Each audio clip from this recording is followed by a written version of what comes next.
लोग पूछा था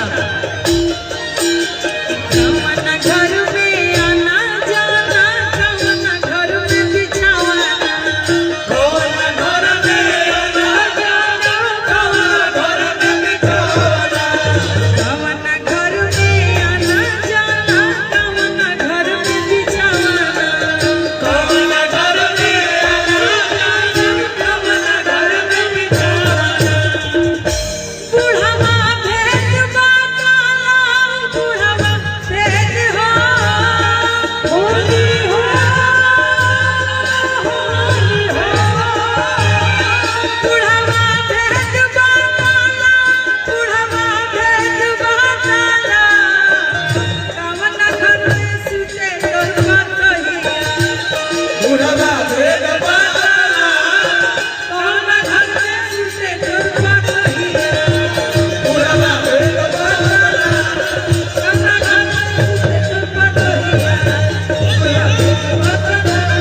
कौन घर में सुते तोर बतहिया।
ये होली है।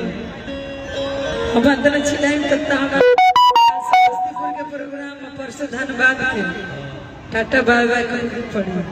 लोग बैंक कराओगे पकड़ चलाओ भोला जी कहाँ डिस्टर्ब बनी आई है ना भाई भाभी के भी नहीं है कि नमरी पनमरी उड़ावा लगा जब कही दिहला ए चाचा कहाँ बने दुल्हा के फूफा जी कहाँ चले गए। चलिए देखिए फूफा जी पे एगो गाड़ी गाड़ी के बा कि नमरी पनमरी उड़ावा लगा जब कही दिहला ए नमरी पनमरी उड़ावा लगा जब कही दिहला ए चाचा जब कही दिहला ए चाचा जब कही दिहला ए चाचा रुका मुना ना मानो फूफा जी के मुना ना मानो अब मुना फूफा के मुहा वाला जब लगा जब कही दिहला ए हमारी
गणेश भैया की जो भाभी बैठी है सामने, वो कब से कह रही है कि जो गीत अभी ट्रेंडिंग में रहा है, पैसा रुपये ना पहले बात खत्म कर पैसा होता है। हाँ। अच्छा, गणेश भैया के पिताजी और चाचा जी की तरफ से ढेर सारा प्यार आशीर्वाद। चलिए बहुत देता लोग 150 खुद और चाचा जी और पिताजी के कहता लोग। चाचा जी और पिताजी 150 देवे वाला आदमी है लोग। एटीएम बंद रहेगा तो सर्वत फेल का रह दी अपने देता रहे 150 भैया कहता रहे कि चाचा जी मुखिया जी कैसे बदनामी लोग करता है।